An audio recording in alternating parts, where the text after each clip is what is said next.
tenemos el día de hoy con un tema que realmente es muy importante para las labores de lo que significa tributos e impuestos acá en nuestro país. Muy complacido el día de hoy de tener esta audiencia que nos acompaña el día de hoy a esta hora, poco regular para nosotros, pero aquí estamos con muchísimo gusto compartiendo una vez más con ustedes este tema, como les digo, que definitivamente es muy importante y no está de más asesorarnos por ahí. Tenemos por ahí un ruido que vamos a ver. Ok, el día de hoy, amigos, nos están acompañando dos personas muy especiales en el sentido de que son grandes expertos en la materia que venimos a exponer el día de hoy y eso nos complace mucho, me llena mucho de honor, de orgullo poder presentarlos a don José Segura. Don José, quien es licenciado en Derecho por la Universidad de Costa Rica y es máster en Administración y Dirección de Empresas con énfasis en finanzas. Tiene más de 12 años de experiencia, en lo que es la materia tributaria y aduanera. Por su parte, está también el señor don Franklin Espinosa, quien es licenciado en Contaduría Pública por la Universidad Fidelitas de Costa Rica y es especialista en gestión fiscal por la Universidad Hispanoamericana. Cuenta con 16 años de experiencia en consultoría y cumplimiento tributario. Así que hoy definitivamente nos acompañan dos expertos a quien quiero saludar. Primeramente a don José Segura. Don José, buenos días. ¿Qué tal? ¿Cómo le va? Buenos días, muy bien. Muchas gracias. Muy contento de estar aquí con todos ustedes. Gracias, muy gentil. Agradecemos mucho que usted tome un poco de su tiempo para venir a compartir con nosotros y podamos brindarle enseñanzas y varios tips que estoy seguro que ustedes nos van a compartir el día de hoy a toda esta comunidad que nos acompaña el día de hoy. También a don Franklin Espinosa. Don Franklin, buenos días. Muchas gracias por estar con nosotros. Bueno, muchas gracias, mucho gusto y más bien muy agradecido por la invitación y muy honrado de acompañarlos hoy en esta sesión. Buenísimo, muchísimas gracias a los dos, de verdad. Y a todas aquellas personas que nos están acompañando, el tema realmente es muy importante para el cierre fiscal, que es el próximo 15 de este mes por acá en Costa Rica. Así que si sabe alguno de sus miembros de sus equipos, si no se ha incorporado a esta reunión, a esta sesión de educación especial que traemos el día de hoy, por favor, WhatsAppéalo o pégale una llamadita rapidísimo porque en cuestión de segundos estos dos señores que son expertos en la materia tributaria van a empezar a dar cátedra de la materia. Así que sin más preámbulo y para empezar, como dicen en la televisión, don José y don Franklin, a lo que vinimos, esta audiencia que nos está acompañando y que se nos va a ir incorporando un poco más, tiene toda su atención. Así que adelante, bienvenidos y muchas gracias nuevamente. Muchas gracias y buenos días a todos los que nos acompañan. Esta sesión de hoy, el objetivo que tiene es compartir información acerca de el cierre fiscal. El periodo fiscal, como ustedes saben, finalizó el 31 de diciembre y el plazo para presentar la declaración del impuesto sobre la renta es hasta el 15 de este mes. Entonces, la intención es darle una serie de herramientas a todos ustedes para facilitarles la preparación de esta declaración y poder cumplir adecuadamente con todas sus obligaciones con relación al impuesto sobre la renta. Aquí, como les mencionábamos anteriormente, los acompañamos Franklin Espinosa y yo, que somos, yo soy José Segura y ambos somos gerentes de impuestos de la firma KPMG y vamos a estar compartiéndoles pues esta información tan relevante. En un primer lugar, tal vez delimitar qué es el impuesto sobre las utilidades. Como personas físicas, todos que realizamos actividades tenemos el deber de tributar. Lo que sucede es que se diferencia si soy asalariado o si realizo actividades como independiente. En este caso, una persona que percibe comisiones no tiene una relación laboral. Por lo tanto, tiene que presentar su declaración del impuesto sobre las utilidades. A diferencia de un asalariado, que su patrono le aplica una serie de retenciones y no tiene una obligación posterior. Entonces, en este caso, un comisionista sería una persona física con actividad lucrativa. ¿Qué es lo que debe tributar? Pues todo aquello que sea un ingreso que se derive de esas actividades. Por ejemplo, si yo percibo dinero en efectivo, esa va a ser mi renta. En el caso de que yo reciba también algún beneficio en especie, por ejemplo, si alguien me paga un servicio y a cambio me da un vehículo o algo por el estilo, entonces también eso sería un ingreso, nada más que no en dinero, sino en especie. ¿Y qué tiene que tributar? Todo aquello que se genere durante el periodo fiscal. En el periodo fiscal 2020 tenemos una particularidad que fue de 15 meses, desde el 1 de octubre del 2019 hasta el 31 de diciembre del 2020. Entonces, todo aquello que se haya generado durante esos 15 meses se tiene que declarar ahora en esta declaración de impuestos sobre la renta, que el plazo máximo sería hasta el 15 de este mes. Y que es un aspecto muy importante también, que en Costa Rica tenemos un criterio de territorialidad. Eso lo que quiere decir es que solamente tenemos que tributar sobre aquellos ingresos que generemos en Costa Rica. Es decir, físicamente estando en Costa Rica. Si supongamos que yo tuviera doble nacionalidad y en otro país tengo una casa y la alquilo, pues eso no tributa en Costa Rica. O si soy un pensionado de otro país que me vine a vivir a Costa Rica, en principio no debería de tributar, salvo ciertas excepciones a esta regla, pero mayoritariamente todos esos ingresos que se generen del exterior no tributan. Tampoco tributaría, por ejemplo, si resulta que yo tengo unas acciones de una entidad que está fuera de Costa Rica y recibo unos dividendos, eso tampoco tributaría. Entonces, se limita solo a aquello que yo perciba dentro de Costa Rica. Quizás un paréntesis nada más para comentarles que si van teniendo alguna duda la pueden ir escribiendo en el chat y al final de la actividad vamos a ir atendiendo esas dudas. Ahora bien, siguiendo con el tema de la territorialidad, considerando que nosotros tenemos este límite de la tributación que se enmarca físicamente al territorio de la República de Costa Rica, todo aquello que se derive de bienes que están en Costa Rica, servicios que se presten en Costa Rica o capitales invertidos en Costa Rica son los que van a tener que tributar, pero hay que diferenciar porque hay diferentes tipos de imposición. Por ejemplo, si yo tengo un terreno y lo vendo, eso no va en mi declaración del impuesto sobre la renta. Eso va en una declaración de rentas de capital, rentas y ganancias de capital, que vamos a verlo más adelante. Entonces, solamente los servicios como tal, en términos muy amplios, serían los que tendrían que tributar a partir antes del 15 de marzo. O venta de bienes que yo realice siempre, que todos los días compro y vendo. Pero lo que sería un activo que yo tengo y que no vendo siempre, sino que es, por ejemplo, como les decía, un terreno, inclusive puede ser eh, vehículos, ese tipo de ventas, sí se separan. Y igualmente lo que son capitales que se inviertan. Por ejemplo, si yo tengo un certificado de depósito y recibo unos intereses todos los meses, eso no se mete dentro de la declaración. Es muy importante ir delimitando esto porque ahorita en esta declaración que se presenta antes del 15 estamos hablando solamente en términos amplios de servicios o ese tipo de actividades que se realizan habitualmente, todo el tiempo, a lo que yo me dedico mayormente en el día a día. Que no sería agravable, además de lo que mencionábamos anteriormente de ingresos del exterior. Aportes de capital. ¿Eso qué quiere decir? Que si, por ejemplo, yo tengo una sociedad a la cual le invertí 1 millón de colones y después esta sociedad me lo devuelve, eso no es un ingreso, es una devolución de ese aporte y por lo tanto no tributa.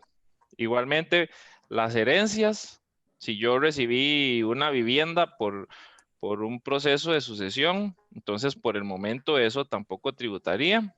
Los bienes gananciales, que vienen de cuando un matrimonio se disuelve por cualquier motivo, por ejemplo, un divorcio. En ese caso, si hay una distribución de bienes a causa de este divorcio, no habría un ingreso gravable.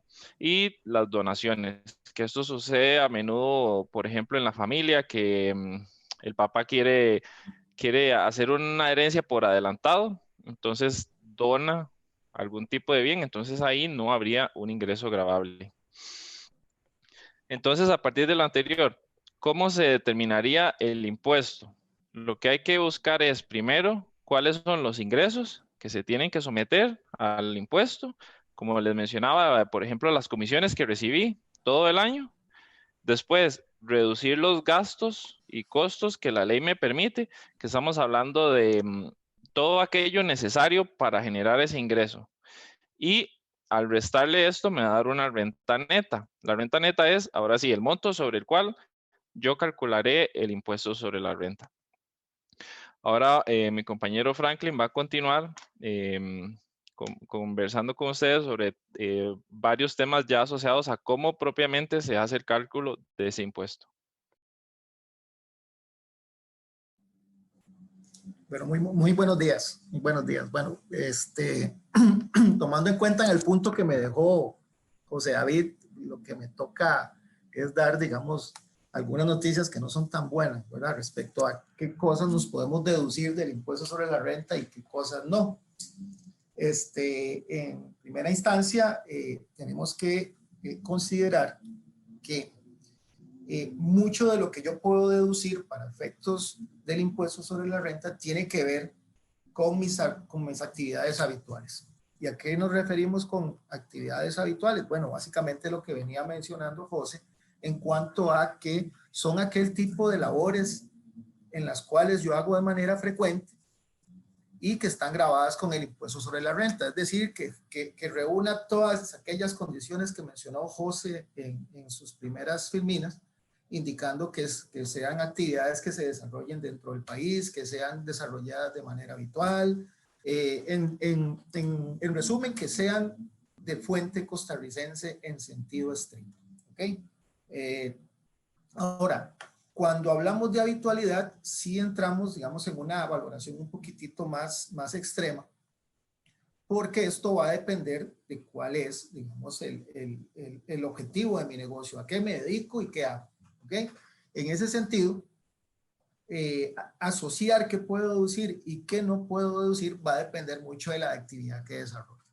En este sentido, cosas que podemos deducir del impuesto sobre la renta resultan ser cosas como el costo de bienes y servicios vendidos. ¿Y a qué me refiero con esto? Bueno, por ejemplo, si ustedes con el objetivo de generar comisiones sobre ventas tienen que realizar desplazamientos asociados a esa venta, es decir, tienen que estar visitando clientes y cosas de estas, todos los gastos asociados a ese transporte eventualmente los pueden deducir del impuesto sobre la renta, así como el costo de los servicios vendidos. Esto ya, digamos, se ubica en el contexto de una persona que venda productos, pero por su propia cuenta, es decir, que los compre para revenderlos. También son deducibles los salarios y aguinaldos. Esto se ubica desde la perspectiva de una entidad que paga salarios a sus empleados y que obviamente está obligado a pagarles sus aguinaldos año con año. También son deducibles los impuestos y las tasas. ¿A qué impuestos y a qué tasas nos referimos? Nos referimos especialmente a aquellos impuestos y tasas de los cuales la persona no es contribuyente. Entonces, en este sentido, los que se podrían deducir son los impuestos municipales, que digamos que es lo más frecuente que nos encontramos en persona física, en el tanto tengamos este impuesto asociado a, por ejemplo, a una propiedad que yo utilizo para desarrollar mi actividad habitual. De igual forma, y en este contexto, podríamos mencionar las primas de seguro, en el tanto estas primas sean pagadas a entidades autorizadas para vender este tipo de seguros.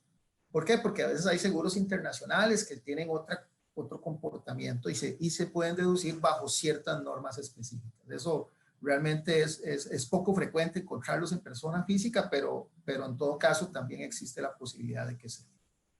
Los intereses, bueno, ¿cuáles intereses? Recuerden que todo esto se mueve desde la perspectiva de que todo lo que hago se realiza para o con el objetivo de obtener o generar las comisiones que van a hacer el ingreso. Entonces, en el tanto yo pague intereses de diferentes tipologías asociados a la generación de esa comisión, bueno, eventualmente me los podré deducir. ¿Ok? Entonces aquí hay que tener mucho cuidado, ¿verdad? Porque muchas veces podemos mezclar la cuota de la casa con un asunto que tal vez no corresponde, ¿verdad? Porque definitivamente no utilizo la casa como un centro de operaciones y por ende por ahí podríamos tener algún problema. Las deudas incobrables, bueno, esto creo que para el momento en el que estamos no sería, digamos, un aspecto que les pueda afectar mucho, ¿verdad? Pero porque realmente la cuenta, finalmente quien la tendría sería la compañía. Depreciaciones, bueno, todos los conceptos de gastos que he mencionado básicamente tienen un mismo vínculo, ¿verdad? Que sean necesarios para generar la comisión.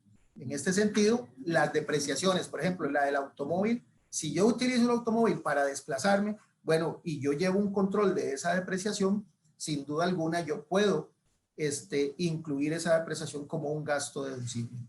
Y si por el contrario no tengo automóvil y lo que hago es la utilización de servicios públicos o servicios privados como Uber, Didi, todo este tipo de plataformas, bueno, de igual forma podría deducirlos en tanto estos desplazamientos tengan relación directa con la generación de comisiones. Entonces, como pueden ver, hay una gran tipología de gastos deducibles que pueden reducir la base del impuesto, pero que sin embargo el denominador común para su deducción es que estén asociados a la generación o a la generación específica de las comisiones, o si estamos hablando de servicios profesionales, porque puede que ustedes tengan una combinación de actividades, bueno, todo gira en la misma línea, ¿verdad? Entonces, acá, digamos, la primera precisión o la precisión más importante de toda esta lámina es que se tiene que considerar que todo esto tiene que ser necesario para generar el servicio o la comisión.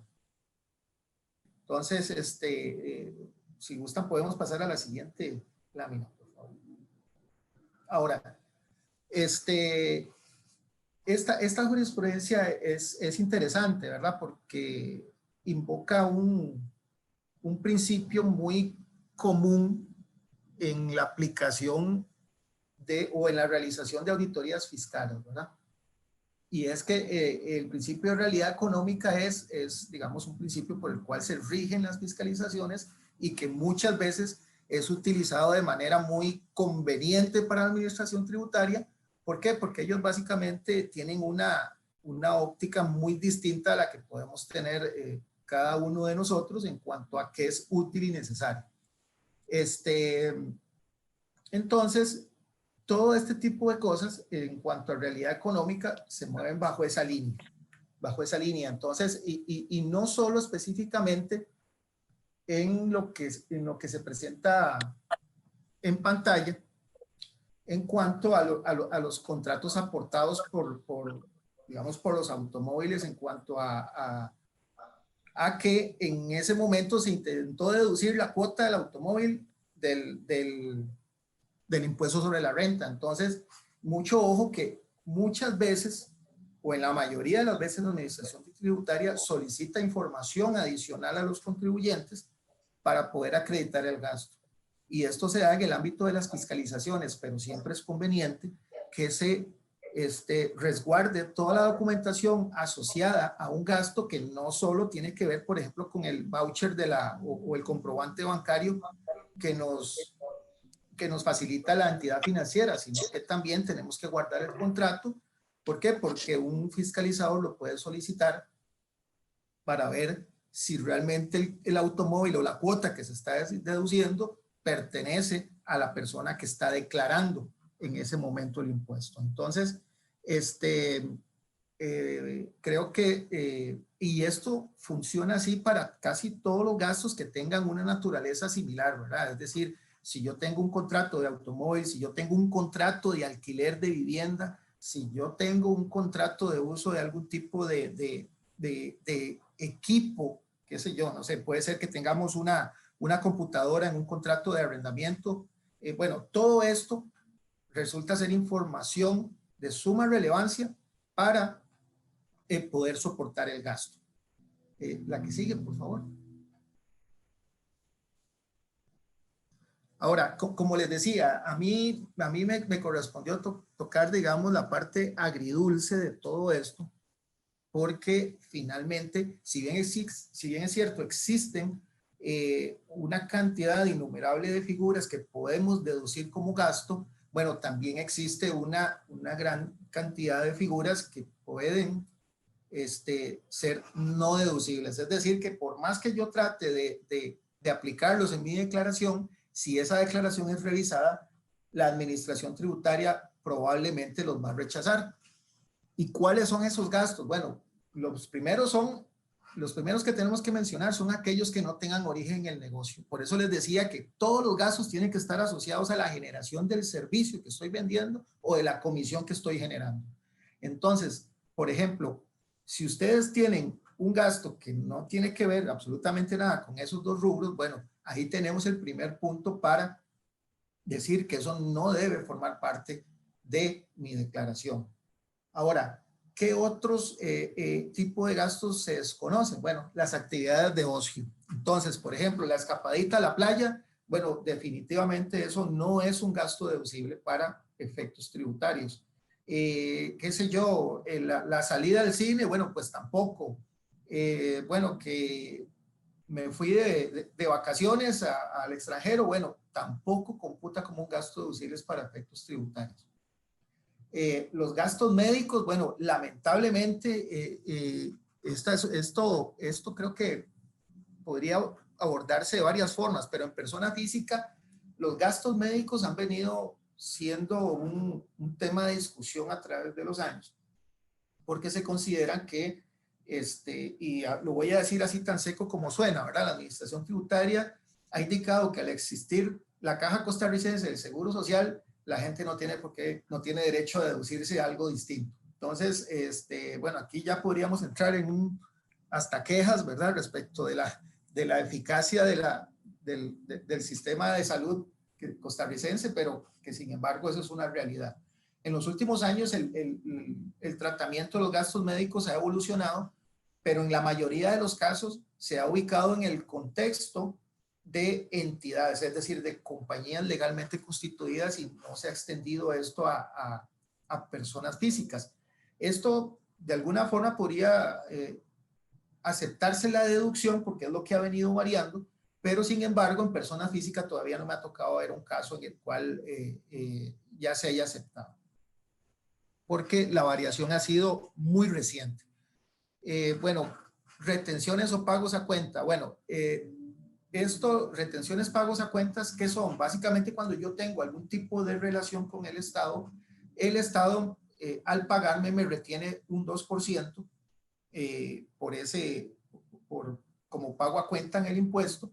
Es decir, que si yo tenía 100 colones que cobrarle al Estado, el Estado me va a devolver 98, y esos 2 colones que sobran yo los puedo aplicar como un crédito fiscal cuando pague el impuesto. Es decir, esos 2 colones es como una disminución al impuesto al final de año.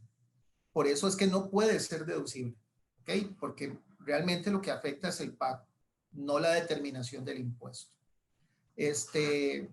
Gastos e impuestos en el extranjero. Bueno, si ustedes por alguna razón salieron del país, en el extranjero les cobraron impuestos, ya sea IVA, ya sea cualquier otro impuesto estatal, como por ejemplo los muchos que hay en Estados Unidos, bueno, resulta que ese tipo de impuestos la ley indica que no se pueden deducir de la base imponible. Salarios no sometidos al régimen de cotización de la caja. Bueno, esto tomando en cuenta que ustedes son pues la mayoría de ustedes son comisionistas independientes, es poco probable que tengan asalariados bajo su tutela, ¿verdad? Entonces, si lo tuvieran, bueno, y resulta que ustedes le pagan un salario a alguien más y ese salario no lo están sometiendo al régimen de cotización de la Caja Costarricense de Seguro Social, bueno, ese salario es no deducible, porque uno de los requisitos indispensables para deducir un salario es, sin duda alguna, que cotice a la caja. Entonces, mucho ojo con estas cositas. Esto es lo que nos encontramos de manera muy regular en las diferentes, en las diferentes fiscalizaciones que realiza Hacienda, y es como muy, muy crítico en la valoración. Que sigue, por favor. Hay ciertas reglas especiales, ¿verdad? En cuanto a quienes pueden utilizar una regla especial, es una regla especial de deducción específicamente, ¿verdad? Podríamos, aquí tenemos que mencionarles que hay dos formas posibles de tributar en el impuesto. Una es en la cual yo puedo deducir de la base todos los gastos que yo realice durante el año, es decir, todos los que mencionamos anteriormente, ¿verdad? Pero todos estos gastos tienen que estar, debidamente documentados con un comprobante autorizado.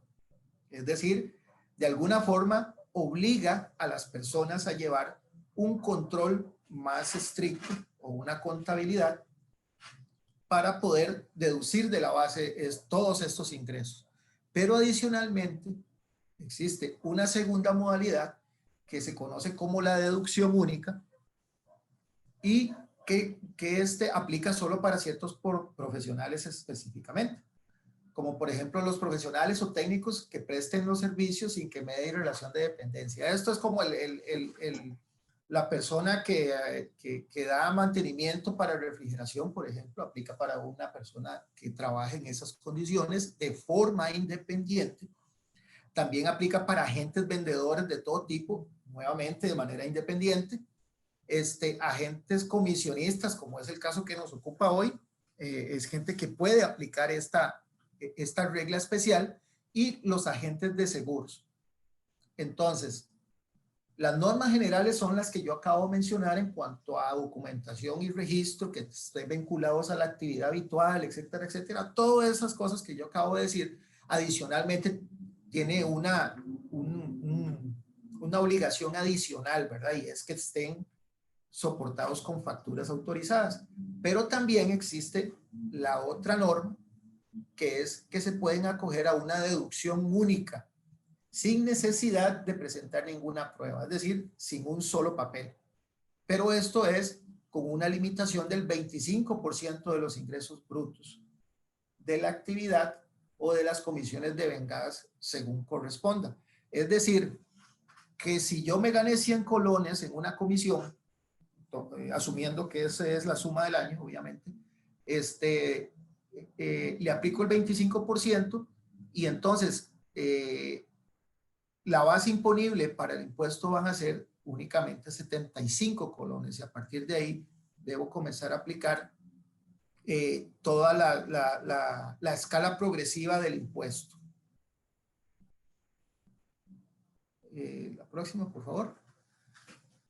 Vamos a ver, en el caso de personas físicas con actividad lucrativa, que es en el impuesto en el que se ubican los comisionistas, existen una serie de tarifas y una serie de tramos o escalas que gravan el ingreso.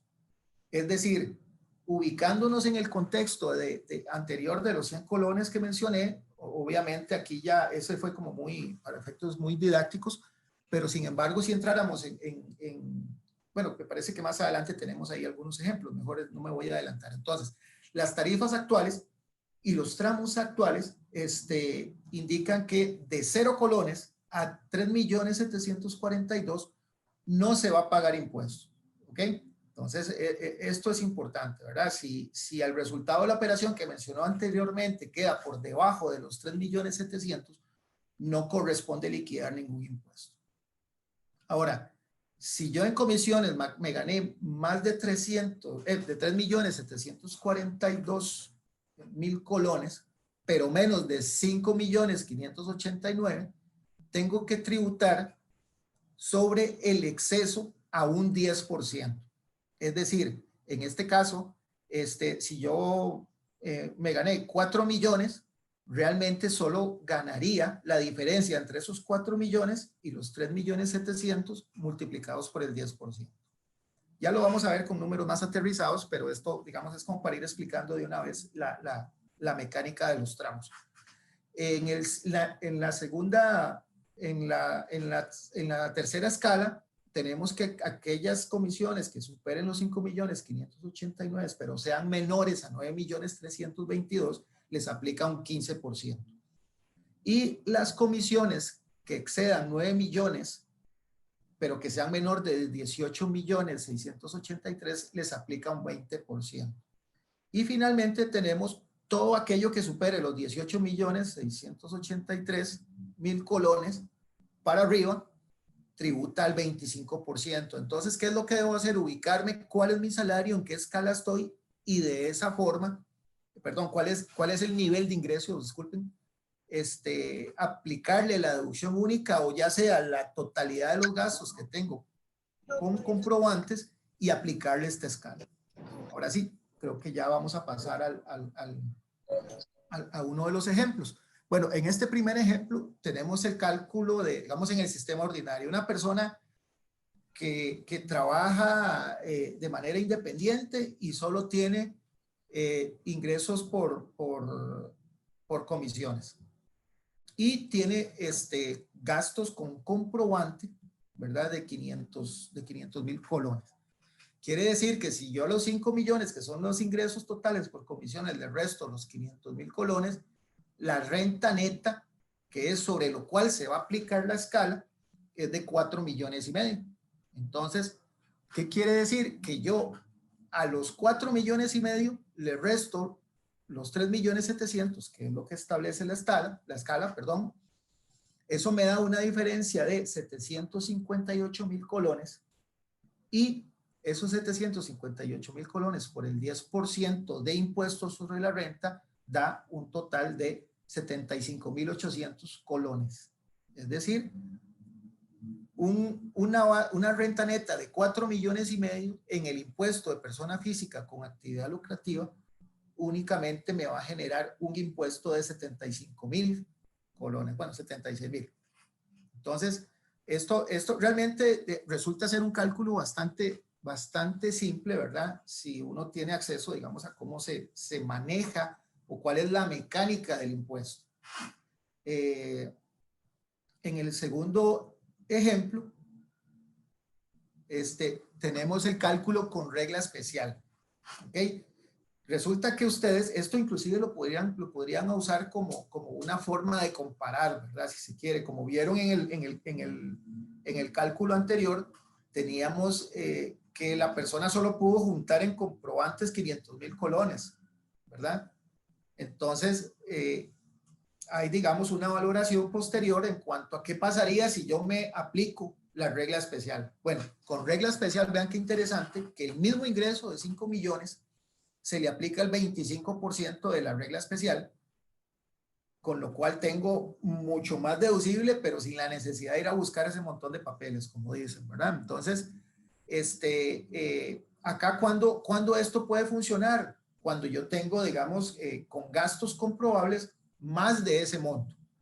Entonces, ubicándonos en el ejemplo que tenemos en pantalla, tenemos ingresos brutos de 5 millones, al igual que en el ejemplo anterior, y tenemos costos por regla especial de 1.250.000 colones. Como pueden ver, la base es menor, mucho menor a la anterior, y por ende, al hacer la comparación de los 3.742.000, que es la escala, versus lo que yo tengo como utilidad o renta neta, es muy inferior. ¿Por qué? Porque solamente me da 8.000 colones a gravar con el impuesto.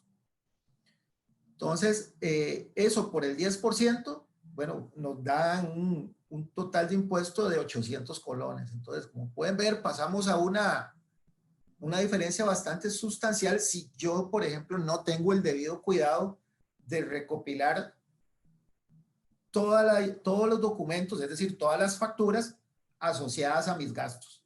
¿Por qué? Porque a veces nos encontramos de que, número uno, puede que no tengamos suficientes gastos para generar, digamos, una buena prueba para deducir del impuesto. Muchas veces se nos olvida, muchas veces las carreras hacen que no pidamos factura, muchas veces tenemos muchos gastos que están asociados a actividades informales, por ejemplo. Entonces hace de difícil recolección los comprobantes, y la regla especial resulta ser como una, digamos, como una medida casi que de alivio para el contribuyente, en el tanto no genere, digamos, impuestos muy altos, un nivel de ingreso muy alto, ¿verdad? La siguiente, por favor.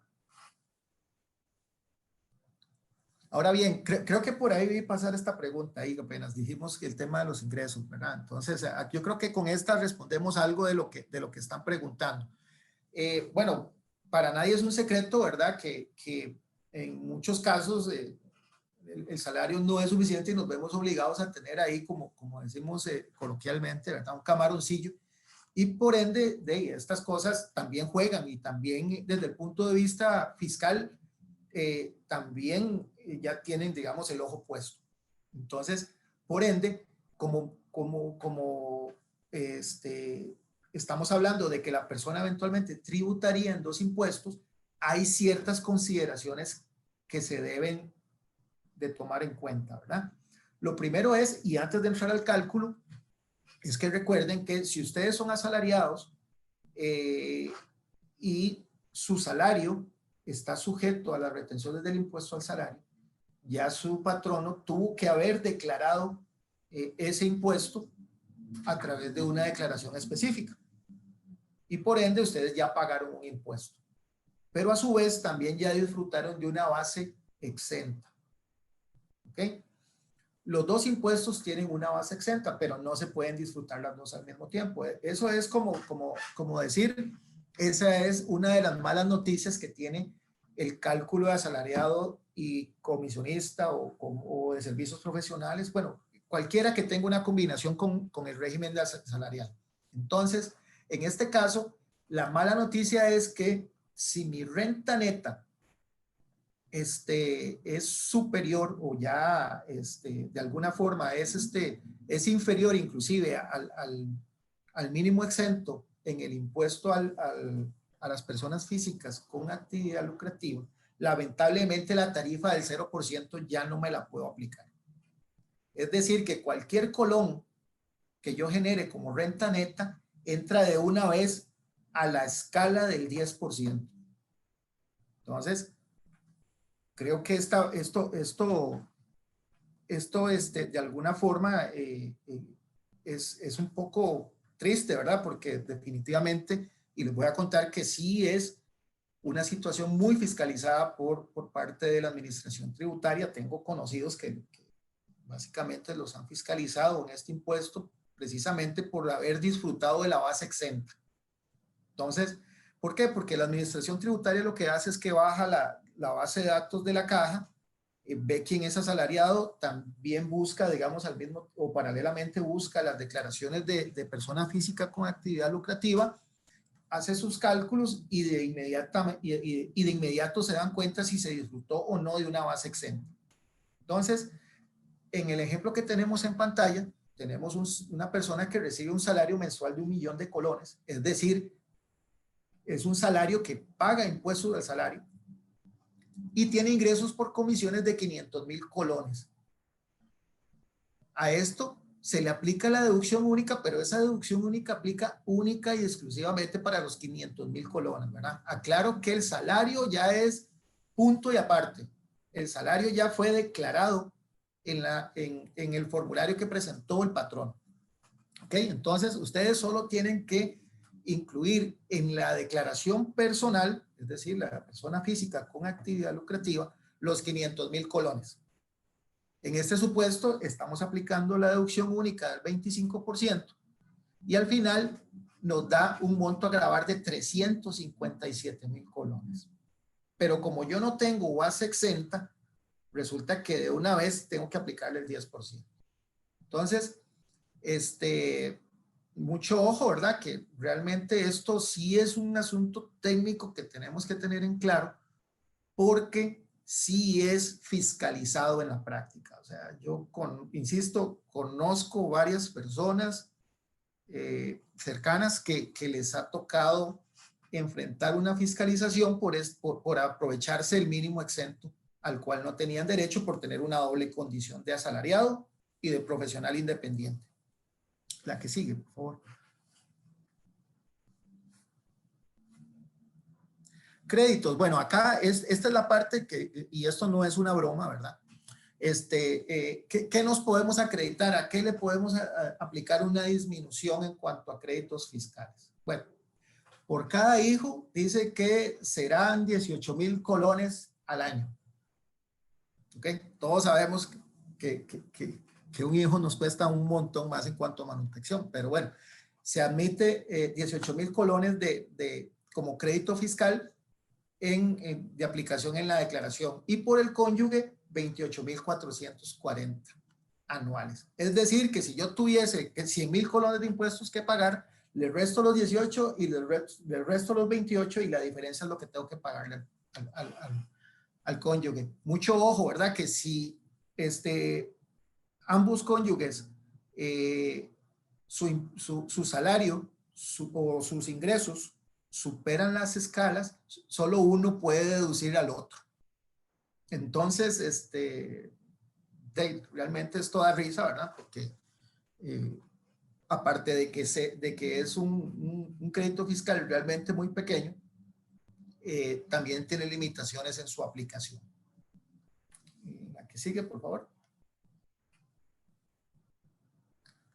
Bueno, la declaración. Bueno, aquí hay temas muy claros, ¿verdad? En cuanto a obligaciones del contribuyente. El primero es cuándo debo presentar la declaración. Bueno, resulta que con todos los cambios que han habido desde la perspectiva fiscal, bueno, ahora el año cierra el 31 de diciembre. ¿Okay? Por primera vez en la historia, las personas físicas con actividad lucrativa tienen que declarar sus actividades con cierre al 31 de diciembre. Pero la declaración se presenta 2 meses y 15 días naturales después de ese cierre. Es decir, que la declaración vence en el 15 de marzo de este año. Así es que si alguno de ustedes está en estas condiciones, bueno, ya es hora de ir acomodándose como para presentar la declaración. Es decir, que se presenta el 15 de marzo. Estamos a una semana y poquito menos. ¿Cómo se presenta? Bueno, se presenta a través del portal ATV, que es el portal de la Administración Tributaria Virtual. Para presentar esa declaración hay que estar debidamente inscrito. Hay un deber de inscripción y por ende, si yo no estoy inscrito, si no tengo el usuario, si no tengo el password, bueno, aquí el mensaje es, corre, búsquelo, ¿verdad? Porque si no va a quedar omiso en el sistema, y si se inscribe tarde, y de igual forma va a tener que presentar su declaración, y de igual forma le van a cobrar multas y sanciones si no lo hace en la fecha que corresponde. Adicionalmente, con estas obligaciones viene la obligación de presentar factura electrónica, y que obviamente también es un requisito de deducción para quien vaya a utilizar sus servicios o para quien le esté pagando las comisiones, ¿verdad? ¿Cómo se llama este formulario? Bueno, es la declaración jurada del impuesto sobre la renta, y la pueden ubicar en la plataforma como el formulario 10.101. La plataforma es bastante amigable. Esto es, digamos, como estamos en la era digital, esto es tan fácil como acceder al sitio web de la Administración Tributaria.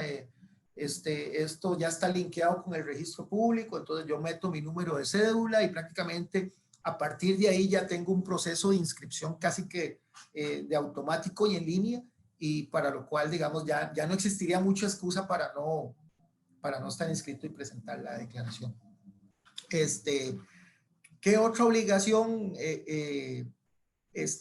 tengo? Bueno, tengo que presentar adelantos de renta en los años subsiguientes y estos son 3 pagos parciales por año, los cuales se calculan como un promedio de los últimos 3 años en cuanto a generación de utilidades. Y básicamente lo que hace es tomar el promedio y lo divide entre 3. El monto que me da, básicamente es lo que tengo que pagar cada 3 meses, una vez que cierre el periodo fiscal. Vamos a ver, si por alguna razón yo me quiero desinscribir y he desarrollado actividades, bueno, lo que toca es presentar una declaración 30 días después de que me desinscribí. Eso es una obligación y si no lo hacen, probablemente los van a buscar.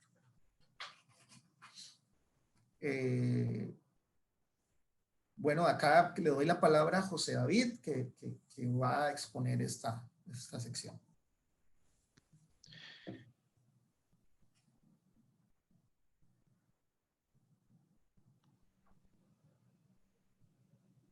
Muchas gracias, Frank. Sobre este tema de las... Permítame.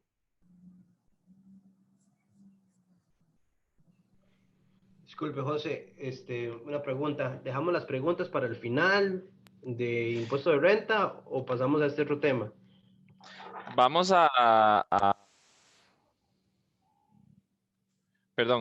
vamos a seguir con este tema y terminamos esta sección y atendemos las preguntas para luego seguir con el proyecto de renta global. ¿Si les parece? Ok, perfecto.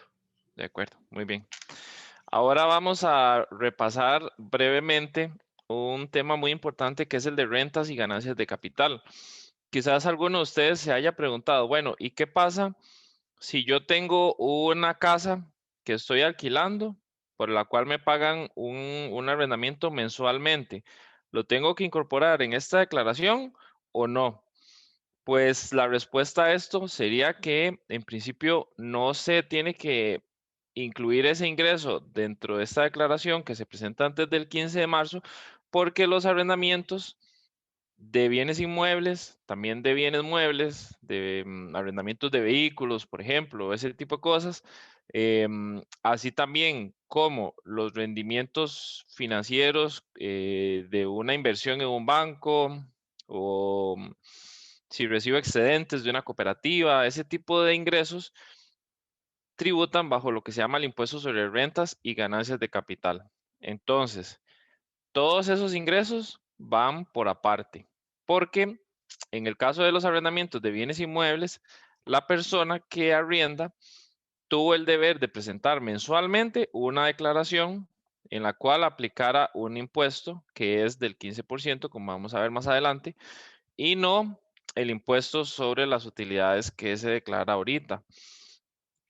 Igualmente, en el caso de, por ejemplo, si yo tenía certificado en el banco o en una cooperativa, resulta que la entidad financiera aplica una retención del impuesto, que es normalmente del 15%, pero puede tener tarifas reducidas como del 8% en las cooperativas o del 7% en el Banco Popular, y esa retención se convierte ya en un impuesto único y definitivo, es decir, no lo tengo que sumar a los ingresos totales que recibí de la actividad lucrativa.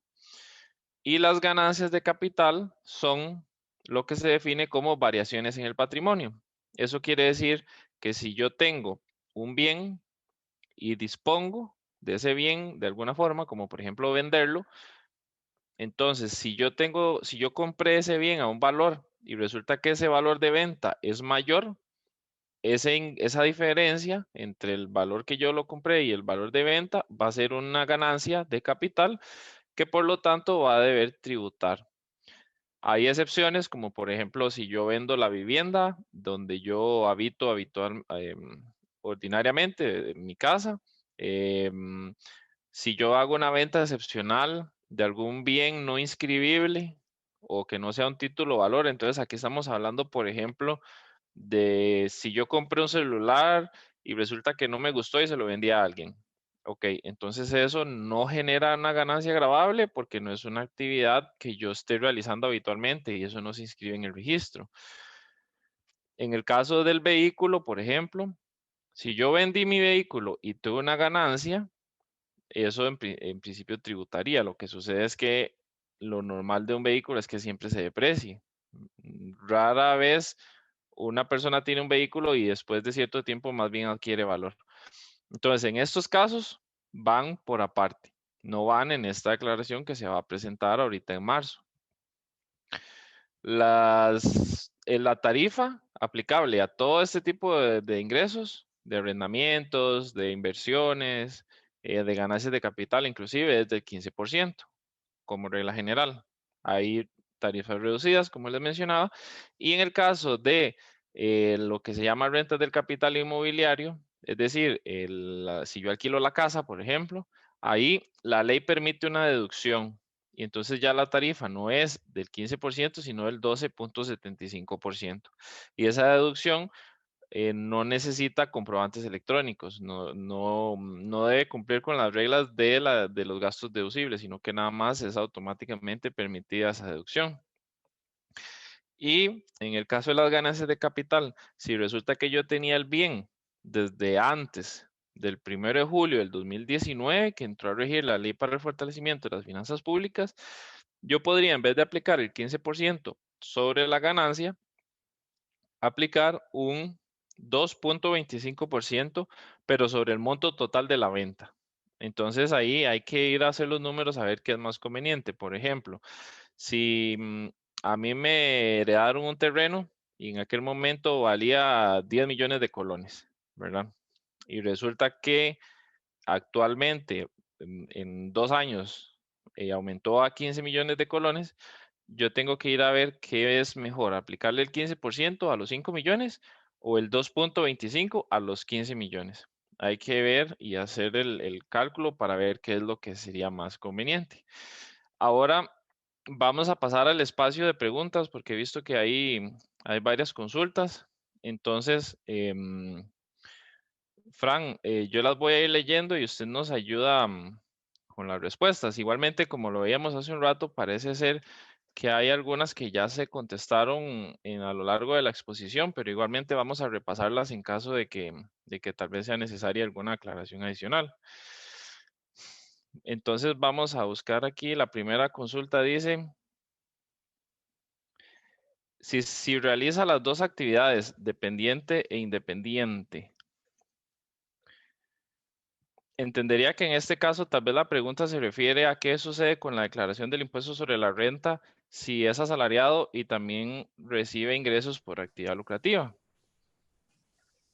Bueno, ahí lo que corresponde es lo que mencionamos en uno de los ejemplos, ¿verdad? Básicamente lo que se tiene que analizar primero es si se ha consumido el mínimo exento en el impuesto al salario y a partir de ahí cualquier exceso que yo haya o cualquier actividad adicional o cualquier ingreso que haya percibido diferente al salario comienza a tributar al 10% siempre y cuando yo haya disfrutado, digamos, del mínimo exento en el impuesto al salario.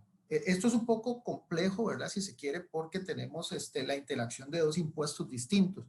Entonces, yo lo que le recomiendo es, número uno, analice cuánto fue, digamos, si su salario está pagando impuestos sobre la renta, bueno, a partir de ahí comienzo el análisis.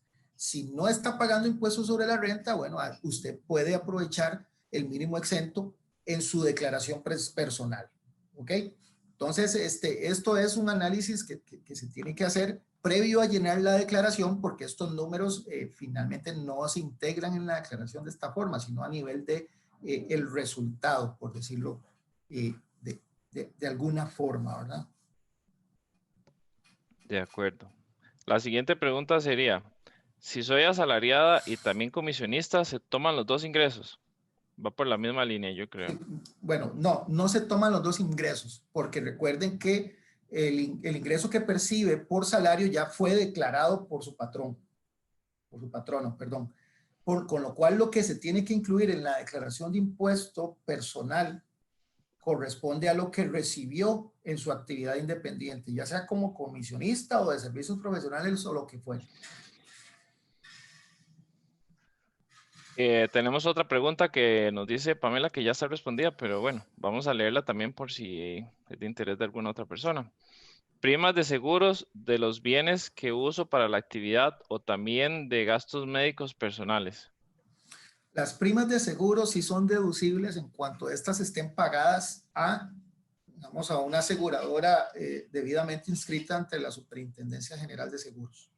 Con lo cual, a menos que usted tenga un seguro del exterior por el cual haya pagado la remesa correspondiente, digamos, sería una excepción, que puede prácticamente deducirse todo en el tanto lo que se esté asegurando esté asociado a la generación de ingresos grabados. Si salgo del país a una capacitación que tiene que ver con doTERRA, como convención o retiro de liderazgo, entendería que tal vez se refiere a si sería deducible.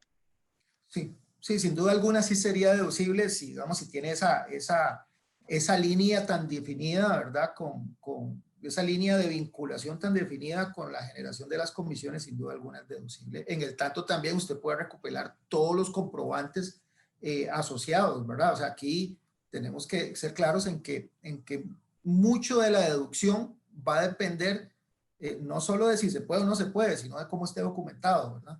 Porque al final de cuentas usted puede tener, por ejemplo, puede tener motivos muy claros al decir de que la capacitación en el exterior está vinculada con la generación de comisiones, pero si al final de cuentas no le pone ni un solo comprobante, bueno, es no deducible, ¿verdad? Si el salario es menor o no entra en renta, creo que esta pregunta sería, por ejemplo, si la persona tiene un ingreso menor a la base exenta del impuesto al salario y recibe aparte las comisiones. Creo que por ahí va la pregunta.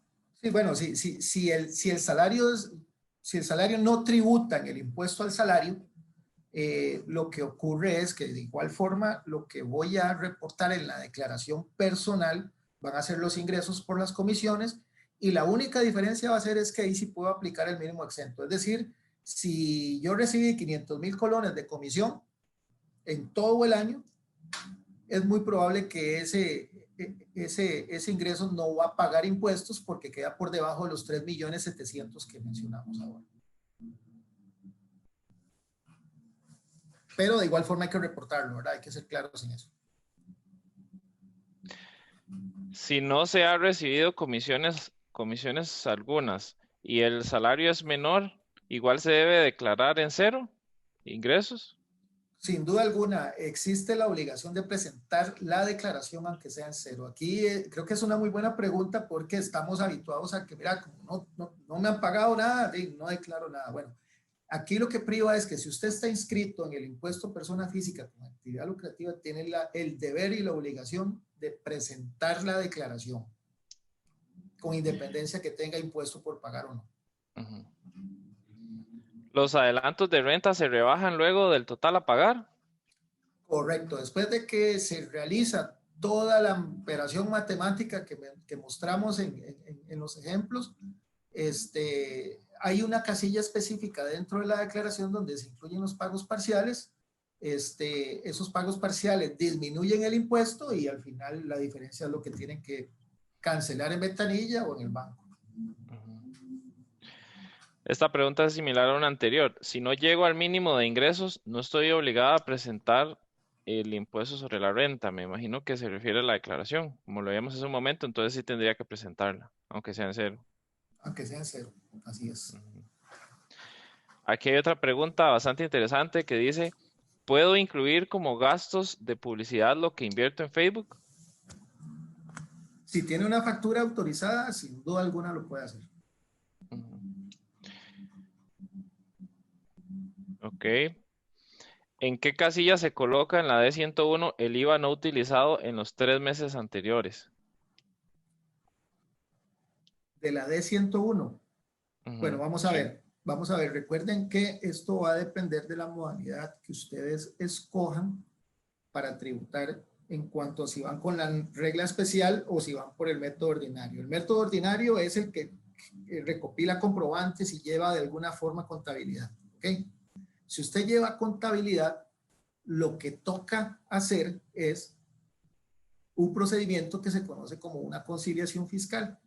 Esa conciliación fiscal, y esto es un procedimiento adicional a la declaración, realmente es un procedimiento que debe soportar la declaración, ¿verdad? Entonces, en esa declaración, básicamente ustedes lo que ponen es la utilidad común y corriente que le genera digamos, su contabilidad, es decir, todos mis ingresos menos todos mis gastos, y a partir de ahí, en esa conciliación fiscal, se le van eliminando los efectos de gastos no deducibles e ingresos no gravables. ¿Ok?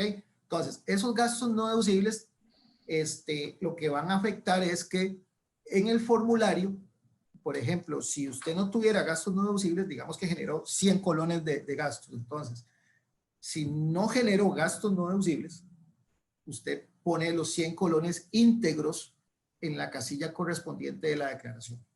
Es decir, que podrían ser en la parte de gastos administrativos, por decirlo de alguna forma, porque hay varias tipologías.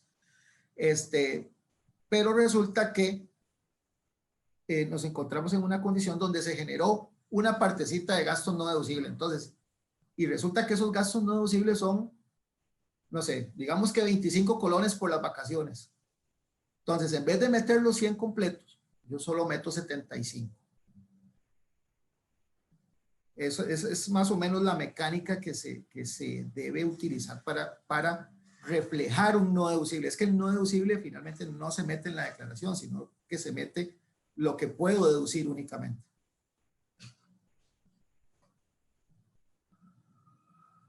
Perdón. ¿Hay algún problema si no realizo los pagos parciales? Sí hay un problema, porque si bien es cierto, no hay una sanción, sí te van a cobrar los intereses. Entonces, ¿qué es lo que ocurre de manera muy frecuente? Que la gente dice, bueno, yo no voy a, no hice el pago parcial, pero lo pago al final. Pero lo que pasa es que ese pago parcial le va a generar intereses del momento que tuvo que pagarlo hasta que va a liquidar el impuesto. ¿Y qué ocurre con eso? Que digamos que si usted generó nuevamente 100 colones de impuesto y usted digamos, en su mente paga los 100 colones, resulta que le va a hacer falta una partecita porque la administración tributaria lo que va a decir es, usted me está dando 100, pero me debía 2 colones de intereses. Entonces yo solo le voy a calcular o solo le voy a cancelar 98 en la declaración del impuesto de renta. ¿Por qué? Porque estos 2 colones van a venir a cancelar los intereses del pago parcial que usted no hizo en marzo. Y entonces eso le va a generar una deuda tributaria cuando declare. Entonces, mucho ojo, ¿verdad? El tema de los pagos parciales es medio fregadillo, porque si no los hago, ya tengo una deuda antes de llegar a determinar si gané o perdí. Aquí hay una pregunta bastante interesante que dice, si reporté gastos por 24% de la renta, ¿tengo que presentar los comprobantes aunque sea menos que la deducción única? ¿No puedo acogerme a la deducción única? Bueno, ahí realmente lo que le aconsejo es que si usted tiene gastos por el 24%, mejor se coja la deducción única, que no le pide ni un solo papel, ¿verdad? Y le da un 1% más. Entonces, realmente como les digo, esto es un tema de valoración, al final de cuentas. Si ustedes al final de año llegan y ven, vea, la suma de mis gastos me dan 24%, bueno, al final me voy con la deducción única. Creo que realmente aquí la posición debería ser la que más les convenga a ustedes, porque yo en lo personal siempre he usado la deducción única porque así me quito, digamos, el problema de estar pidiendo facturas y que preocupado al final del año de que llevar la contabilidad y todo el asunto. Pero esto lo hago porque yo sé que difícilmente mis gastos van a llegar a superar el 25% de la deducción. Pero si yo estuviera en una condición donde yo sé, vea, mis gastos son el 50%, bueno, obviamente me voy y comienzo a recopilar facturas y así disminuyo el impuesto, ¿verdad? Sí, tal vez es un tema muy importante porque se evita muchos deber de soportar con documentos la deducción, ¿verdad? Al ser una deducción sin comprobantes, es mucho más sencilla, inclusive eventualmente ante una fiscalización no hay que aportar nada, simplemente la ley lo permite, a diferencia de que si en este caso que nos pregunta si se aplica el 24%, si uno se va por la vía de costos y gastos deducibles, tiene que tener toda la documentación, demostrar que lo necesitaba para generar el ingreso, etcétera. Correcto, Entonces, correcto. inclusive en la mayoría de los casos, si anda cerca del 25% de los gastos, aunque se pasen un poquito más, tal vez para evitar riesgos, puede acogerse al 25% y no tener complicaciones a Sí, futuro. esto que menciona José es muy importante, porque si usted me dice, "Vea, yo me voy a ir me da un 28% con gastos soportados", bueno, también estoy expuesto a que si me fiscalizan me diga, bueno, aquí usted tiene ropa que compró, bueno, eso no es deducible. Vea, aquí tiene el viaje a la playa, bueno, eso no es deducible, y así sucesivamente. También le obliga a analizar la calidad de los comprobantes que tiene desde la perspectiva tributaria, ¿verdad? Entonces, si usted tiene un 24%, el consejo es mejor utilice el 25% de deducción. Dice aquí, si no existe método ordinario, se puede inscribir, cobrar comisiones y luego hacer la gestión de desinscribirse. Dice que es asalariada y que paga impuestos sobre la renta, impuestos sobre el salario. Vamos a ver, realmente digamos, si usted está recibiendo comisiones, usted ya tiene un deber de inscripción automático, ¿verdad? Entonces, eso se lo puede solicitar, bueno, como le digo, ya es una obligación legal, pero también puede ser un requisito del que le está pagando la comisión, ¿verdad? Entonces, realmente el tema de si me desinscribo o no desinscribo no tiene que ver, digamos, con un asunto exclusivo de si es asalariado o no, sino de si está realizando una actividad lucrativa de manera independiente. Entonces, si usted me dice, vea, yo durante el año sí devenga comisiones, usted tiene que presentar la declaración. Si usted se quiere desinscribir a medio año, eso se puede, pero sí tiene que presentar la declaración al menos con los 6 meses que transcurrieron. Entonces, digamos que esto no le exime de desinscribirse, no le exime de presentar la declaración, ni de declarar sumas que haya percibido en el lapso en el que estuvo inscrito, ¿verdad? Y posteriormente, por ejemplo, si una vez desinscrito usted recibe más comisiones, bueno, lo que le toca es volverse a inscribir, ¿verdad? Sí, ese es un tema muy importante, porque no va a poder emitir factura electrónica si se desinscribe. Entonces, para que le paguen la comisión, va a necesitar emitir la factura electrónica. Entonces, tal vez a la larga le resulta mejor mantenerse inscrita y seguir presentando las declaraciones. Sí, yo creo no que tenga ingresos. yo creo que en este punto es importante hacer, digamos, una reflexión, ¿verdad? Porque de acá en adelante, tomando en cuenta que la emisión de facturación electrónica tiene como requisito, obviamente, estar inscrito, hoy por hoy, recuerden que esa factura electrónica para el que le paga la comisión resulta ser un gasto deducible, pero va a ser deducible en la medida que tenga su factura electrónica. Entonces, es súper importante porque en la actualidad todas las compañías que pagan un servicio o una comisión o lo que fuere, prácticamente están exigiendo que su proveedor o su comisionista o su prestador de servicios profesionales esté debidamente inscrito y que emita facturación electrónica, porque si no, lo que va a ocurrir es que no les van a seguir contratando porque no van a poder deducir el gasto. Entonces,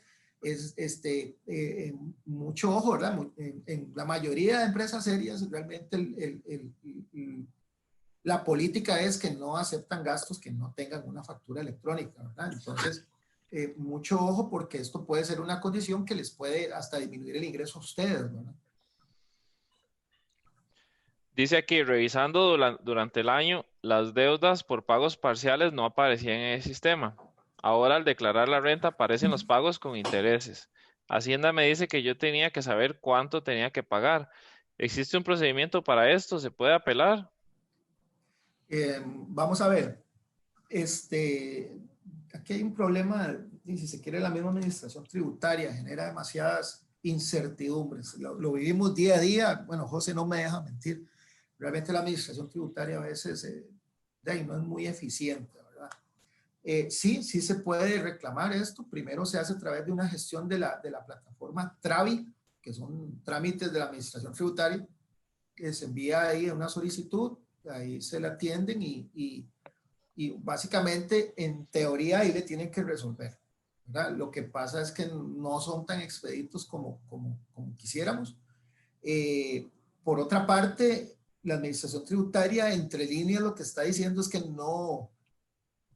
entre líneas lo que le está indicando es que no vale alegar ignorancia a la ley. Los pagos parciales están establecidos en la ley, por lo cual, aunque ellos no los publiquen en la plataforma, en buena teoría, los contribuyentes están en la obligación de monitorear cuáles son sus obligaciones tributarias y cuándo vencen. Yo sé que esto suena un poco incómodo, si se quiere, pero es la realidad y creo que lo está viviendo en este momento. Dice que si me inscribo, cobro mis comisiones, pago el impuesto sobre las comisiones, ya que las cobro cada cierto tiempo. ¿Se puede? Me imagino que se refiere a que si se podría desinscribir, porque luego nos pone desinscribirse. Sí, como mencioné hace un ratito, ¿verdad? Realmente la desinscripción es un derecho que tiene todo contribuyente. Lo que pasa es que no le exime de presentar la declaración y pagar el impuesto. Es decir, si usted solo estuvo un mes, por un mes recibió comisiones y se quiere desinscribir en el segundo mes, bueno, igual va a tener que presentar la declaración de impuestos sobre la renta declarando un mes con esa comisión que recibió durante ese mes. También desde la parte práctica, esto podría generarle un problema si, por ejemplo, en enero se inscribe, hace una factura, se desinscribe, hace una declaración de renta, después en julio se vuelve a inscribir, hace otra factura, se desinscribe. El sistema le va a generar un problema porque ya presentó su declaración de renta en enero. Sí, Entonces en claro. julio no va a poder hacer otra declaración de renta del mismo periodo fiscal porque es una para todo el periodo fiscal. Entonces puede generarle también Sí, problemas operativos. sí, sin duda, sin duda. O generar rectificaciones, José. Sí, que también es bastante complejo. Bueno, muchas gracias por todas esas preguntas tan interesantes. Ahora, como parte de un valor agregado que les queremos dar, tenemos una sección adicional en la cual vamos a analizar el proyecto de ley de renta global dual, que me imagino que todos ustedes han podido ver algo en medios, en redes sociales, porque es este proyecto que presentó el gobierno de cara al proceso que se sigue con el Fondo Monetario Internacional y que nos va a afectar a todos. Si esto se llega a aprobar, va a tener una incidencia importante en realidad para todos nosotros como individuos. ¿Por qué? Porque viene a cambiar por completo cómo tributan las personas físicas. ¿Esto qué quiere decir? Que si esto se implementa, todo lo que hemos discutido hasta este momento en la presentación va a seguir aplicándose para el periodo fiscal 2021 nada más y para el periodo fiscal 2022 las reglas van a ser completamente otras. Entonces, ya para dentro de 2 años, cuando esté a punto de presentarse la declaración del periodo fiscal que sigue, del 2022, va a ser necesario igualmente repasar cuáles son las normas que estén vigentes para ir a determinar el impuesto correctamente.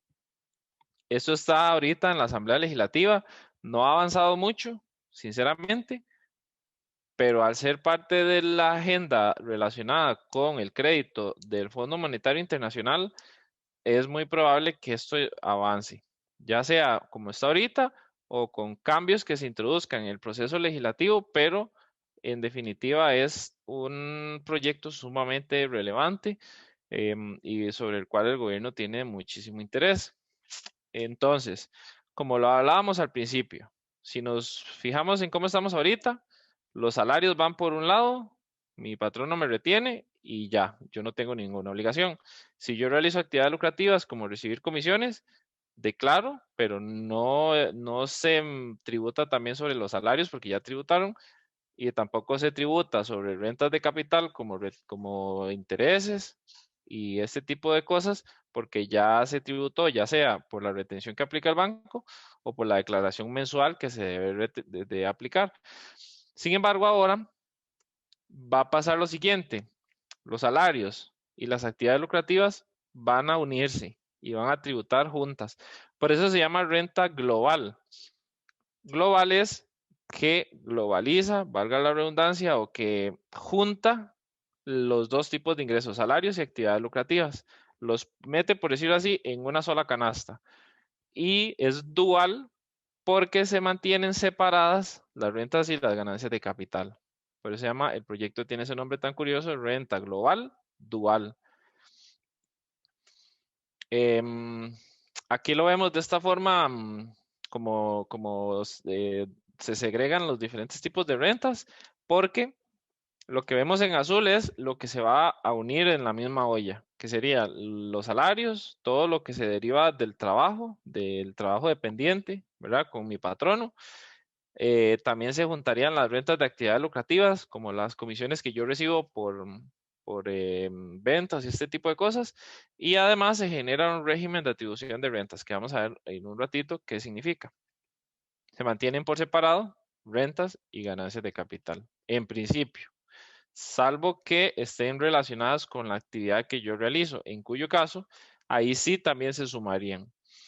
Ese es un tema bastante complejo porque tiene ciertos límites que establece la ley, pero básicamente sería, por ejemplo, si resulta que yo tengo un vehículo que yo lo uso solo o parcialmente para mi actividad que me genera comisiones, entonces, si, como veíamos antes, si yo me estoy aplicando la depreciación como gasto deducible y yo lo vendo, esa ganancia de capital, al menos parcialmente, sí se tendría que sumar a mis ingresos de la declaración del impuesto sobre la renta. Pero si es un bien que yo solo lo utilizo para temas personales, el mismo caso del vehículo, si yo solo lo utilizo para pasear, para salir a comer en la noche, para ir a hacer las compras al supermercado, ahí y eventualmente tengo una ganancia, ese sí que no se debería de incorporar. Entonces, es un cambio bastante importante que propone este proyecto. ¿Cómo se calcularía el impuesto bajo las nuevas condiciones? Cambiaría muchísimo porque, como lo vamos a ver, se van a sumar los salarios, las rentas de actividades lucrativas en una sola declaración. Se va a permitir que se reste la colegiatura profesional si es necesaria para mis labores. Por ejemplo, yo como abogado pago todos los meses la cuota del colegio de abogados, entonces eso sería una deducción para mí. Si fuera, por ejemplo, contador público, contador privado, si es un médico, un terapeuta, nutricionista, todas estas profesiones que necesitan estar incorporadas a un colegio profesional, se podría deducir.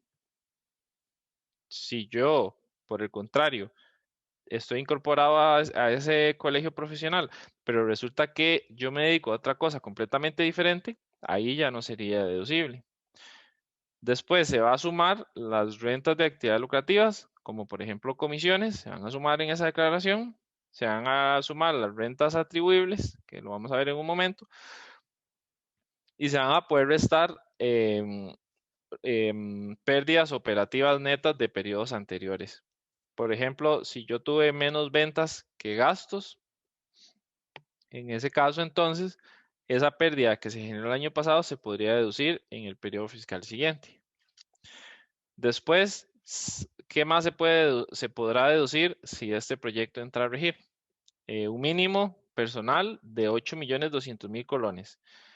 Un mínimo familiar que va a ser por el cónyuge dependiente y por los hijos, que además los hijos pueden ser dependientes o dependientes sin edad escolar.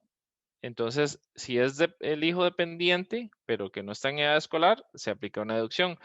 Y si es dependiente, pero en edad escolar, va a tener una deducción adicional. Se van a restar los regímenes complementarios y cierto tipo de donaciones, que nos va a dar la base liquidable o, digámoslo más sencillamente, el monto sobre el cual voy a ir a calcular el impuesto. Y otro cambio súper importante es que se va a aumentar la tarifa más alta va a subir a una escala adicional. Entonces, ¿cómo serían las tarifas? Veámoslo aquí. Si nos ponemos a pensar en un asalariado actualmente tiene una base exenta de 842,000 colones por mes. Si lo multiplicamos por 12, son 10,080,000 colones. Después, entre los 10,080,000 colones y los 14,796,000, se aplica 10%. Después, hasta los 25,956,000, el 15%. Y ya después de 2,596,000 y hasta 51,900,000 sería 20% y el exceso 25%. Recordemos que esto está anualizado para efectos de poder comparar. Sin embargo, estos serían tarifas que se aplican mes a mes. Entonces, hasta 842,000 colones está exento. De 842,000 a 1,226,000, si mal no recuerdo, mensualmente aplica el 10%. Y así sucesivamente. Entonces, esto es para efectos comparativos. ¿Cómo está un profesional independiente actualmente? Pues básicamente, como lo mencionaba Franklin, estas son las tarifas que ya vimos hace un momento. ¿Y qué es lo que propone el proyecto? Un cambio muy importante, porque ahora la tarifa que va a estar exenta son 8,200,000 colones. Entonces, es sumamente interesante, porque si alguno de nosotros es asalariado, la base exenta va a ser menor. Si dividimos 8,200,000 colones entre 12, ya no nos va a dar 842,000 colones, nos va a dar por ahí de 680,000. Entonces va a ser más bajo. Si lo vemos en un ejemplo muy sencillo, una persona que actualmente recibe un salario mensual de 700,000 colones, está por debajo de la base exenta y no paga. Pero al multiplicar esos 700,000 por 12, nos va a dar más que 8,200,000 colones, entonces va a pasar a pagar. ¿Cuánto pagaría? Hasta los 8,200,000, 0%. Después aplica una tarifa del 10% hasta 13,200,000, 15% entre los 13,200,000 y los 20,200,000. Entre los 20,200,000 y los 27,200,000 aplica un 20% y el 25% aplica cuando llegue hasta 337,200,000. Pero, ¿qué sucede? Que además de eso se incorpora una tarifa del 27.5 que ahorita no tenemos. Entonces, en realidad, si comparamos esta escala de asalariado con esta escala, va más allá, porque más asalariados van a tributar. Pero por el otro lado, una persona profesional independiente se puede ver beneficiada, porque la escala es más alta que lo que tienen las personas profesionales independientes. Entonces, ¿esto qué quiere decir? Que para un asalariado las condiciones van a empeorar un poco, pero para un profesional independiente van a mejorar un poco. Igualmente, ¿qué es lo que sucede con esta propuesta? Que al final del día solo va a existir esta escala para todos, para el asalariado y para el profesional independiente. Entonces ya uno se puede preguntar, bueno, ¿y qué sucedería cuando se apruebe la reforma si yo estoy por debajo de los 8,200,000, pero además de eso me gané las comisiones? Entonces se va a tener que sumar todo y calcular el impuesto de una forma única.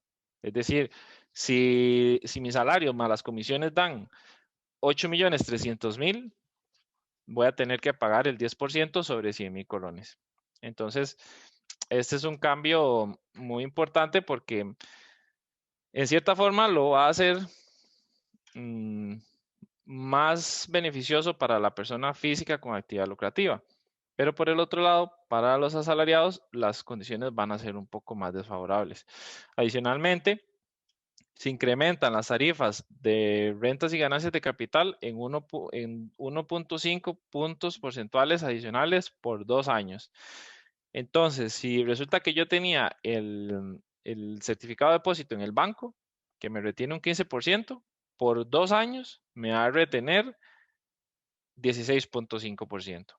En el caso de los arrendamientos, ya no va a ser del 12.75%, sino que va a ser un poquito más de 14%, porque recordemos que tenía el 12.75 como tarifa, entonces va a incrementarse por 2 años y después vuelve al 15%. Esta es una comparación solamente para asalariado, porque como vemos, la escala propuesta está por encima de la escala de lo que sería el impuesto al salario y las tarifas que aplican. Si lo viéramos desde la perspectiva de una persona con actividad lucrativa, más bien las condiciones serían totalmente favorables. ¿Quién va a tener que presentar declaración? Pues en realidad todas las personas, salvo aquellas que sus ingresos totales no sean superiores a 8.200.000. Entonces, si repasamos algunas de las preguntas que veíamos anteriormente, ahorita yo puedo inscribirme, facturar y desinscribirme. Digamos que sea una comisión en todo el año. Está bien. Pero con estas nuevas reglas, resulta que si yo soy asalariado y mi salario supera en todo el año 8.200.000, como el ejemplo que veíamos de la persona que gana 700.000 colones, esa persona ya va a tener que declarar obligatoriamente. Ya no, y si recibe la comisión, va a tener que igualmente facturar y sumarla, de forma tal que ya no existiría esa posibilidad de inscribirse y desinscribirse. La única forma de desinscribirse sería porque ya yo deje de recibir los ingresos del todo. Es decir, que la persona se quedó sin empleo, por ejemplo, o la persona se pensionó y su pensión está por debajo de los 8.200.000 colones en un año. Digamos que percibe 500.000 colones en un año de pensión y ya no va a comisionar, entonces ya ahí sí se puede desinscribir. Sin embargo, si percibe menos de los 8.200.000, pero necesita facturar electrónicamente, lamentablemente va a tener que continuar inscrito. Aquí hay un tema muy importante también, que es que se delimitan ciertos factores, como son, por ejemplo, la definición de rentas en especie. Actualmente, la ley no lo regula de forma muy expresa, simplemente define que se graban y que se consideran salario, pero con ese proyecto sí se delimitan muchas cosas. Por ejemplo, si yo soy empleado de una compañía que me da gastos de transporte y de alimentación, si eso excede cierto monto mínimo que se va a definir vía reglamento, ya ahí yo tendría que sumarlo a mi salario. Si me dan una vivienda, por ejemplo, que me dieron una oportunidad laboral en Guanacaste, hay que valorarlo si es necesario para la persona tener esa vivienda porque no tiene otro medio para poder ir a vivir allá, tal vez no sea salario. Pero si no, pues en realidad se tendría que sumar al salario ese beneficio. ¿Y cuál sería el beneficio? Pues si es una vivienda arrendada, ese alquiler sería salario. Contribuciones a los planes de pensión voluntarias. Aquí estamos hablando de que si yo, además de mi régimen de pensión complementaria, que es obligatorio, y además del fondo de capitalización laboral, por ejemplo, yo acuerdo con mi patrono a hacerle unas contribuciones adicionales a un régimen de pensión voluntario, eso sí sería salario. También, si mi patrono me paga el celular, me paga el internet, por ejemplo, me paga el cable, todos esos beneficios de conectividad podrían ser salario. Si me dan un vehículo, inclusive puede ser beneficios de educación bajo ciertos rangos, podrían ser salario. También se van a considerar rentas del trabajo cuando la persona da clases. Por ejemplo, que yo trabajo en KPMG y digamos que en las tardes diera clases en una universidad privada, eso sería renta del trabajo también.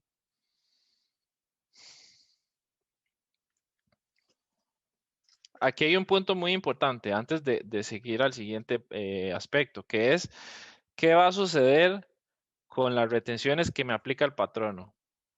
¿Ya el impuesto al salario va a dejar de existir? La respuesta a esa consulta sería que sí, ya no va a existir el impuesto al salario, solo va a existir un único impuesto que se va a llamar impuesto sobre de la renta de las personas físicas. Solo ese va a existir. Pero entonces mi patrono ya no va a tener que retener. No, el patrono va a tener que retener. Es decir, se van a mantener esas retenciones.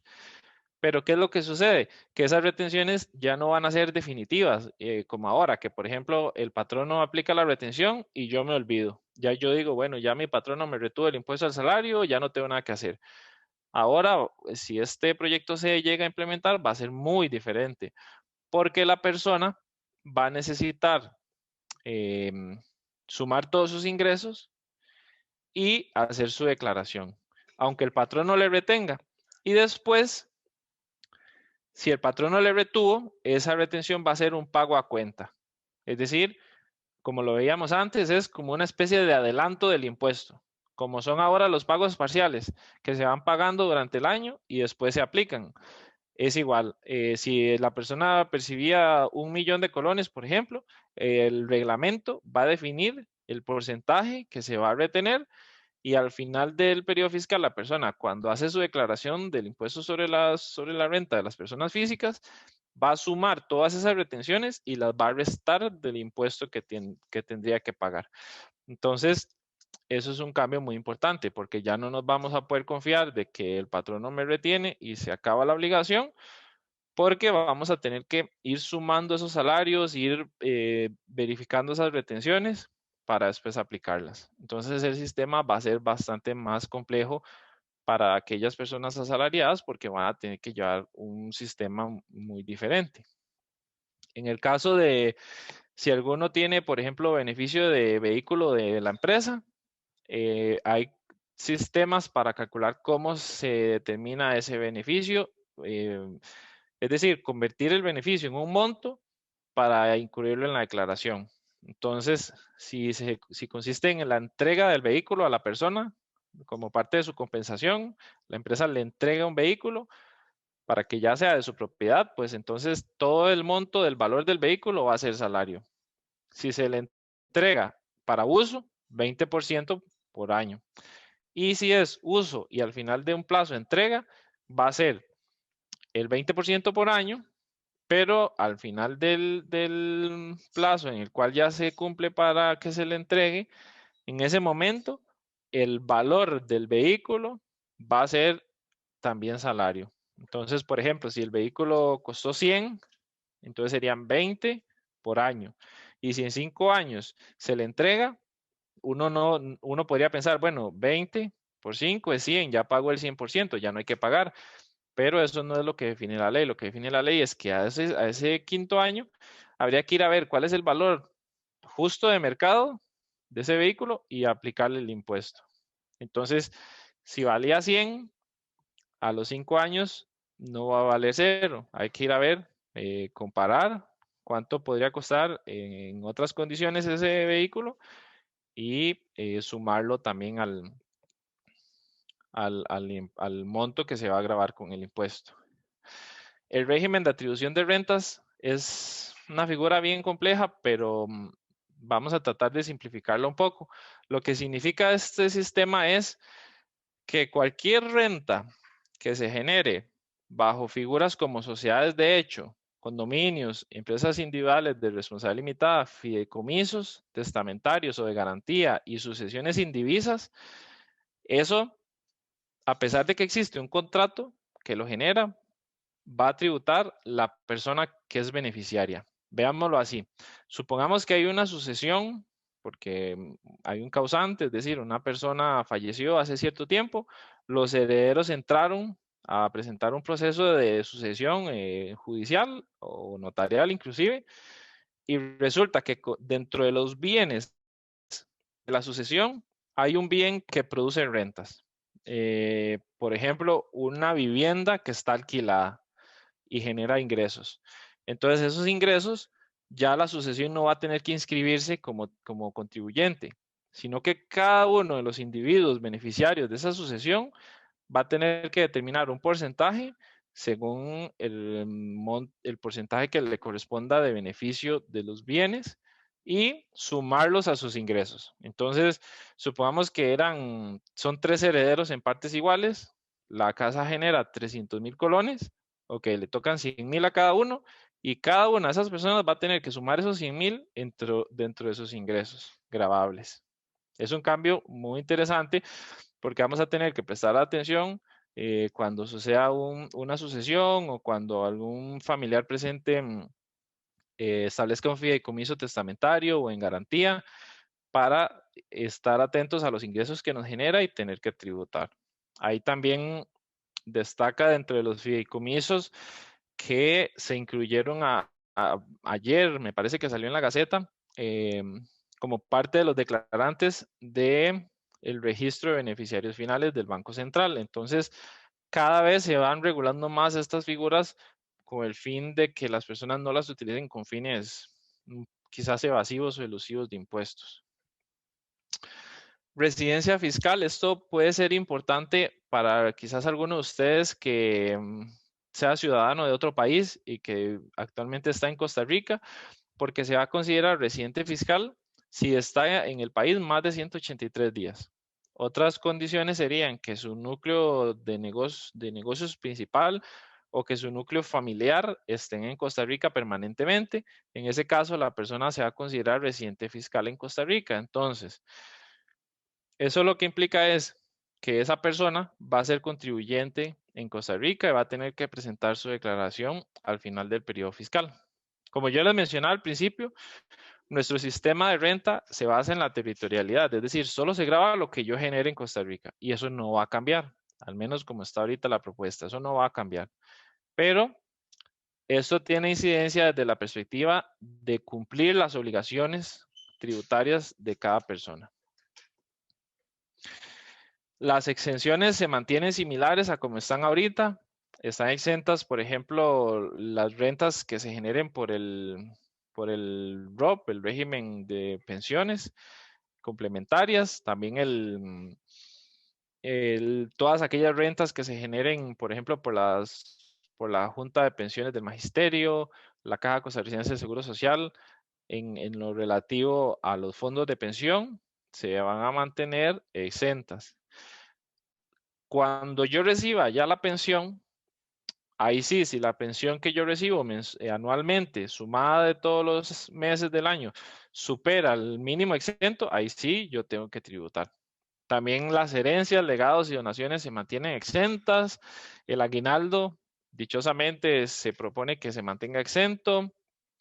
Beneficios que otorga el gobierno o algún ente público internacional inclusive, como una beca de estudios, eso se mantendría exento. También subvenciones, qué sé yo, como ahorita con lo de la pandemia que han estado otorgando bonos proteger y ese tipo de cosas, eso no sería un ingreso gravable para la persona. Sin embargo, sí es un cambio bastante importante. Esta era la presentación que teníamos para ustedes. Me parece que veo por aquí tal vez una pregunta. ¿Es retroactivo lo de los autos? Tal vez no me queda clara la pregunta. Si estamos relacionándolo con el impuesto de las rentas del trabajo, ahí hay que analizarlo, porque actualmente, en este momento, las rentas del trabajo, aunque sean en especie, son gravables. La diferencia es que si la compañía ahorita me otorga a mí un vehículo, eso se considera salario en especie y se grava con una tarifa fija del 15%. Así sean, exagerémoslo un poco, 20 millones que vale el vehículo y me lo regalan, la tarifa sería del 15%. Con este proyecto de ley que todavía no está vigente, sino que empezaría a regir para el periodo fiscal 2022, si se aprueba, ese ingreso yo lo tendría que sumar dentro de mi declaración y aplicarle la escala. Entonces, posiblemente va a tributar no con el 10%, sino con el 15 o el 25%, o el 27.5% si llegan a sumarse todos los salarios y sobrepasan la base de ese impuesto. Creo que por ahí iba la pregunta. No sé si alguien tiene alguna otra pregunta, nos la puede poner en el chat. Y si no, me parece que ya prácticamente estaríamos concluyendo con lo que teníamos preparado para hoy. Sí, gracias, don José y a don Franklin, muchísimas gracias, de verdad. Pues creo que el tema que nos presentaron el día de hoy es súper claro. De hecho, personalmente me aclararon algunas dudas que yo tenía con respecto a eso. Yo les agradezco mucho. A los amigos líderes que todavía nos acompañan por acá, si tienen alguna otra pregunta, este es el momento de poder hacerla. Don José y don Franklin, pues pueden quedar con nosotros unos minutos más. Pues si no tenemos preguntas, supongo que todo ha quedado claro. Y don José, agradecerle a usted, a don Franklin nuevamente por esa disposición, por ese deseo de poder transmitir mediante esta herramienta que se ha vuelto más que común ahora, ¿verdad? Que no solo sirve para cortar distancias, sino también pues, para dotar a las personas de momentos como este, en donde aprendemos muchísimo y un tema tan importante como son cómo hacer un efectivo cierre fiscal y que involucra todos esos aspectos. Así que desde nosotros, la parte corporativa, de acá de doTERRA, tanto Eric como yo, les agradecemos muchísimo, pero no sabe cuánto les agradecemos el que nos hayan acompañado el día de hoy y que pues hayan transmitido todos esos conocimientos, don José, don Franklin. Muchas gracias también a ustedes por el espacio. Muchas gracias. Estamos a la orden. Bueno, muchísimas gracias y a todos por acompañarnos, como bien lo dijo don Jorge. Así es, Eric, don José, don Franklin, y a todos los amigos que nos acompañaron el día de hoy. Esta clase que trajimos el día de hoy, por si no anotaron algo, se les fue algún detalle y desean verla nuevamente, la vamos a estar subiendo a nuestro canal de YouTube para que usted pueda disfrutarla, o bien pueda verla también con sus respectivos equipos. Así que revisen el canal de YouTube, suscríbanse si no se han suscrito a nuestro canal de YouTube para que tengan acceso a todo ese material que nosotros estamos subiendo regularmente. Así que a todos los que nos acompañaron el día de hoy, muchísimas gracias. Nos vemos en una próxima sesión de educación y que tengan un lindo fin de semana a todos. Don José, don Franklin, que la pasen súper este fin de semana también. Muchísimas gracias. Muchas gracias. Buen fin de semana. Que estén muy bien. Hasta luego. Hasta luego. Igual.